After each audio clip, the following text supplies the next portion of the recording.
Hi, I'm Aki Fujimura. This is the perspective segment of the Fine Line Video Journal. Today we're going to be talking to Steve Teig about deep learning. Very, very interesting topic, and he's one of the world's leading authorities on it, so I look forward to the conversation. You and I had the pleasure of working together really at many, many different companies, starting with Trilogy in the 1980s, and then we founded Tangent together, where you invented the basic idea of area-based place and route that the world still uses today, 30 years later. Then you went on to do some drug discovery work, right? At BioCAD and CombiChem. Both companies were successful. And after that, we had a chance to work together again at Simplex back in EDA. And then we worked in Cadence for a little bit in between. And then you went off to do some work in semiconductor design itself, in programmable logic with the space-time engine, which is an invention that you won the 2011 World Technology Award or something. What was that award? Exactly that, the World Technology Award. Technology Award, yeah, one of the basically 20 inventors of the year award, a pretty big honor, right? Thanks. They had Time Magazine and all that, you know. And then after that, he became the CTO of Xperi. That's what he's doing now. And all this time, though, I remember from back in the 90s, or maybe even before that, you were really into machine learning. Tell me a little bit about machine learning. What motivated you to get into it so early? To me, machine learning is probably the most interesting aspect of technology, and I've felt that way for decades, even before people tended to use the expression machine learning. And part of the reason for that is I love the idea of trying to automate science, to take the same perspective that people bring to the scientific method of constructing experiments carefully and drawing conclusions from those experiments to improve a series of hypotheses. I saw and see the possibility of having the computer do that automatically, to construct better models potentially than we can by hand, and to analyze data sets that are well beyond human comprehension. Yeah. So machine learning has been around for quite a while. You were in it even before it was called machine learning. But then deep learning, what's the difference between machine learning and deep learning? Is it a different thing, or people sometimes use the term interchangeably? Right. Well, so machine learning, leaving aside what terms are used to describe it, dates back probably to the 1950s. There was even some work at IBM and at Bell Labs way back then, doing what we would now call machine learning. But deep learning specifically is much more recent than that, perhaps 10 years old. People talked about neural networks as one of many, many strategies for machine learning, even decades ago, even again in the 1950s and 1960s. The work on neural networks sort of died out in the 1960s for funny historical reasons. But neural networks were in some sense rediscovered in the late 90s and subsequently in the mid-2000s, as people realized with the large data sets that the internet made possible, data sets that simply didn't exist before there was an internet, and with computing in the form of GPUs, which simply didn't exist before there were GPUs, that doing things with neural networks that would have been impossible in the 60s and 70s and 80s all of a sudden became possible. In particular, it enabled people to build neural networks that consist of many different layers of computation. And the deep in deep learning is referring to that, the depth of a neural network, as opposed to a shallow neural network. And deep learning has proved to be a revolution. It has taken a large collection of problems that were completely out of reach to the technology community and made them solvable, from object recognition to speech recognition to language translation to playing games to autonomous driving. All of those things and many more have been enabled by specifically deep learning, that flavor of machine learning. And deep learning at the moment is steamrolling over most of the rest of the machine learning techniques. Yeah. So you applied machine learning early on for like scientific method, right? Automatic, and then now, are those techniques better because of deep learning, or are those just different and they're just going to continue on that way in a classic machine learning way? And deep learning is a different set or different category of technique? That's a good question. It's a little hard to say. I think that for those applications, I suspect deep learning is going to win the day there too. Just because you can express so much richer concepts by having a composition of operations. Just as a long computer program can say more complicated things than a short computer program can say, deep learning in some sense is a long computer program. So in the presence of all of the data one can gather today and the existence again of the internet, it won't surprise me if deep learning ends up having some of the kinds of effect in chemistry and in science at large that it is having in other disciplines. Right, so deep learning needs a lot of data, you just said. Like what are the necessary ingredients of deep learning for it to be successful? Well, there are a couple of things to say about that. The first thing is that deep learning, honestly, is in its infancy from a scientific point of view. We don't know what the heck we're doing in deep learning quite, despite the fantastic results that are undeniably out there. A lot of deep learning research, even at the prominent places, the Googles, the Facebooks, the Microsofts, are throwing spaghetti against the wall, having a large number of smart people try a whole bunch of stuff, and some of those things work ridiculously well, and that's been exciting. But we have much less detailed understanding of exactly what's going on inside than we'd like. So given that, people have compensated in some ways for that ignorance by throwing very large data sets at the computer in the hope of doing this deep learning. So as a practical matter today, substantial data sets, which of course makes the cloud companies like Google and Facebook be in a pretty good place because they have so much data, computing on GPUs, because of the parallel nature of the computations that happen to be involved in deep learning, GPUs are uncommonly well suited. So GPU machines and GPU expertise, and domain knowledge, knowledge of it's still not just magic. So typically, in applying deep learning successfully to a given discipline, you want some experts in that discipline to help assess whether the models are saying anything reasonable. So deep learning can have many different platforms, right? GPUs really enabled it to happen, but now I see lots of different people using different kinds of stuff. Like, what's up with that? Is there an opportunity for people in semiconductor design? Like, you've done it before, so you must be thinking about this, no? There is, and I am. Okay. There is an enormous opportunity for different sorts of computing fabrics, computing devices, to be able to do machine learning, both the training part of machine learning, that is take a bunch of data and build a model, and the inference part of machine learning, once you've built a model, apply it to new data. And in fact, there are umpteen efforts out there in companies big and small working on this. NVIDIA themselves in advancing the GPU. Google has an effort, the TPU, that's been widely publicized. There are quite a few well-funded startups, et cetera, and it's certainly a problem I've been thinking about as well. I'm personally convinced that we will see special purpose hardware, at least for inference, used widely in IoT and autonomous driving, and it won't surprise me at all to see coprocessors, whether GPU or otherwise, in the data center alongside the microprocessors. You said before that deep learning is in its infancy and there's going to be a lot of development in the deep learning technology. I think you mean not just the applications of deep learning, but deep learning technology itself, right? I actually meant primarily the deep learning technology itself, although both statements are true. I think the applications are growing every day. The folks at Google are quite open in saying that deep learning is touching literally everything that they work on. So whereas I saw a statistic, I think something like 7 or 8 years ago, there were 2 projects at Google using machine learning, and now there are many, many thousands. Literally almost every project in the entire company is using machine learning. But that said, the underlying technology for how to do machine learning in general, and in particular deep learning, is still changing quite rapidly, and I'm confident that it will look different in unpredictable ways 10 years from today.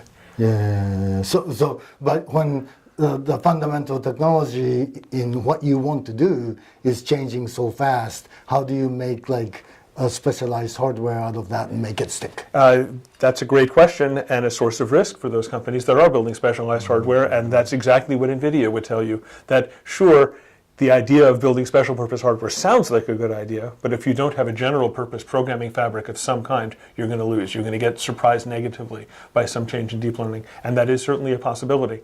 I think what many people believe, but it's hard to know what's going to happen, I think many people believe that the structure of neural networks won't change that much in the next few years, so that it's possible to hedge one's bets somewhat. And I'm inclined to agree with that, even though there could yet be a surprise. That's the whole thing about these types of developments, and that's why Silicon Valley is so great at this. Right? Yes, indeed. Yeah. So now that you have all these different ideas for deep learning, I just want to get to more the application side of it. You're saying at Google everything is using, right? Is that true for the world, or should it be true for the world in general? Is there any business that you can imagine that's not going to be touched by deep learning, or is there categories? More or less, I think at the moment, most industries that would benefit from technology in general, from software or electronic technology in general, will likely benefit from deep learning somewhere. In its way, deep learning is as general as programming in general, as programming at large. It is different from microprocessor style programming, but nevertheless an incredibly broadly applicable body of technology. So whenever one has easier access to a data set of this is what the output is supposed to look like when I have this input, to the extent that is more accessible than how it is you would transform the input to the output, deep learning is applicable. And that applies from everything from predicting your revenue for the next quarter and being applied in finance, to predicting what molecule you should make next in drug discovery, to distinguishing whether a picture is a picture of a dog or a picture of a cat. And in particular, per your own discipline, while I don't think deep learning has yet revolutionized semiconductor design and manufacturing, it is absolutely clear to me that's going to happen over the next several years, and I think the opportunity is immense to revolutionize both the design and the manufacture of semiconductors by the judicious application of deep learning. Now, deep learning doesn't replace classic programming, or you think that eventually, 20 years from now, deep learning is going to do everything? Well, it's not clear to me that deep learning will even do everything within machine learning. It's a stop along the way to wherever it is we're going to end up. Do I believe that classic programming will still have a role in a world that has increasingly more advanced machine learning? I don't think anybody knows the answer to that. The paradox, so to speak, is that if machine learning were sufficiently sophisticated, it would invent the program you would invent. And so at a certain point, machine learning will do automatic programming of a sort that is as efficient as the sort of programming that humans do. So I think that day is decades away, but it's decades, not centuries away. Yeah, it's happening fast. It is. Right. Yeah, even in our own industry, I just came from a SPIE conference, and last year in these conferences, deep learning was like a research topic, right? Right. This year, it's in products now, right? Even just in a year. It's unthinkable other than in a software kind of a field. Well, to that point, one of the surprises, I think, that everybody who works on deep learning encounters, and it's hard to describe the emotional aspect of this, is just how quickly, from nothing, you can build a system that does amazingly well on many of these problems in deep learning. That you can start from knowing absolutely nothing about how to do face recognition, say, or chess, right? or chess, exactly. Yeah. And you give it a suitable data set, push the button, more or less, and 2 days later, poof, you have a system that's doing things that you would have had no idea how to program yourself. It comes across almost as magic. Yeah. I heard you say before that recognizing dogs and cats, you couldn't figure out a way to program that in a classic style, but now you can do it. Well, that's the thing. If you had asked the entire computer science community just 15 years ago, so not very long ago at all, build me a program that can distinguish photographs of dogs and photographs of cats, not only would no one have known how to do it, nobody had the first clue how to begin going about doing it. I mean, we had absolutely no idea. Whereas now, any undergraduate can download a machine learning framework from the web, download a data set of pictures, and a few days later on a GPU have a system that is not much worse than the system Google has to do that. Yeah. Turning to a different topic a little bit, in the fields that you worked on classically, and in my world of EDA or software for semiconductor manufacturing, there's a class of problems that are like NP complete, NP hard problems, that are typically done by iterative optimization. And there's been a few papers that's been published talking about how those things can perhaps be speeded up without too much loss of accuracy by using deep learning, but that you still have to deploy some. Can you explain about NP hard? And NP hard is like a mathematical concept, so deep learning can't change that, right? Right. All right. So let's start with what NP hard is referring to. So problems that are NP hard is a mathematical class, exactly as you say, a mathematical class of computational problems where it isn't known how to solve them computationally in less than exponential time. So as a practical matter, NP hard problems are optimization problems where finding the optimum would take 10 to the 5,000th years by any method that resembles anything we currently know. Now, we of course construct approximate solutions and heuristic solutions, and as it turns out, many problems in particular in EDA happen to be NP hard. So placement is NP hard, routing is NP hard, as two immediate examples. So is it possible that deep learning will transform NP hard problems and solve them? I can't outright say that's impossible, but I think that's extremely unlikely. However, one can imagine attacking NP hard problems in a different way through the use of deep learning. For example, to suggest what next move should I make. So in the same way as playing chess also has an exponential tree of possibilities, and yet by a huge margin, the best chess players right now are computers. And there are humans that are not remotely, the best humans aren't close to the quality of chess play that you see in the best computers. And what the computer is doing is it's not searching the entire tree. It is presumably not making optimal chess moves, but it's making superb chess moves by being able to look at the current position and decide what next thing should I do. And I strongly suspect that integrated circuit placement, integrated circuit routing as two examples, could be transformed, and for that matter, synthesis, which is harder than NP hard, it's the next class above, that even logic synthesis could be completely revolutionized by the application of deep learning to decide what move should I make next. You won't get an optimum, but I bet it does dramatically better than current methods do.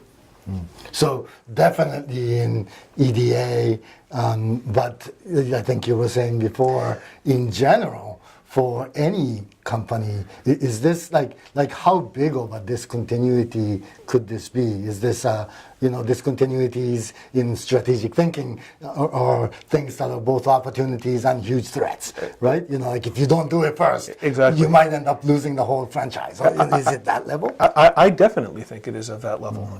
So a couple of comments about that. The first thing is I definitely think your characterization of opportunity and threat is spot on. It's an opportunity in that one can take problems like the dog and cat problem, the trivial one, simple one I described a second ago, and that were completely out of reach, and solve them readily. So problems that seemed impossible just a decade ago are now not only solvable, but readily solvable. On the other hand, they're readily solvable by other people and not just by you. So in that sense, one has to choose judiciously which problems to attack, where to try to lead, what kinds of methods to use. One of the secret weapons here, I think, is that given that deep learning is in its infancy, it's still possible, even for a small team of smart people, to build better methods, better machine learning, better deep learning techniques than anybody else, and for a little company to out-Google Google by being smarter about how to do the machine learning itself. But another point worth making in the context of semiconductors in particular is image processing as a sub-discipline has been in some ways most revolutionized by deep learning. It is an area where there was arcane expertise of people who did image processing for 50 years.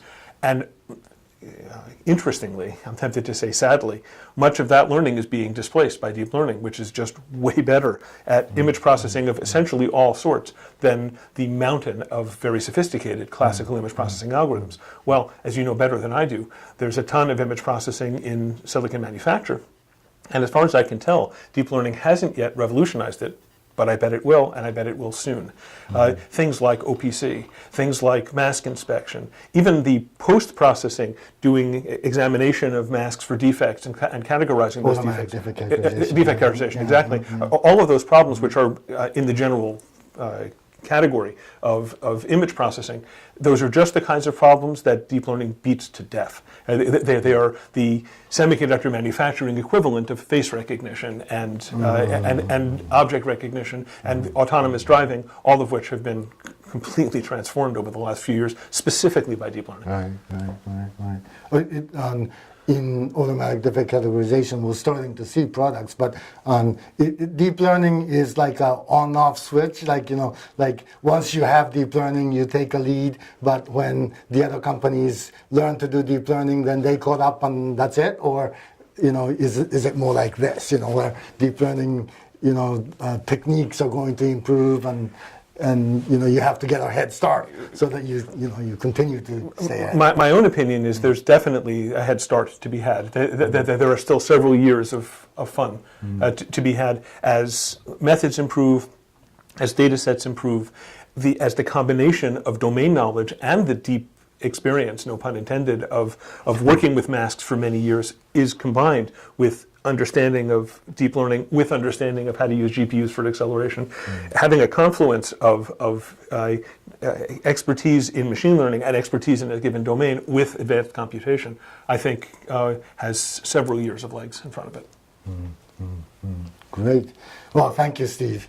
So basically the message is you better get on with deep learning, otherwise you're going to fall behind. That's right? That's certainly what I think, Yeah. but I also think that's the opportunity of a lifetime. We can revolutionize so many aspects of semiconductor design and other areas by jumping on the deep learning bandwagon. Yeah, it's an opportunity and a threat. Exactly. It's a classic discontinuity. Okay, well, thank you very much. My pleasure.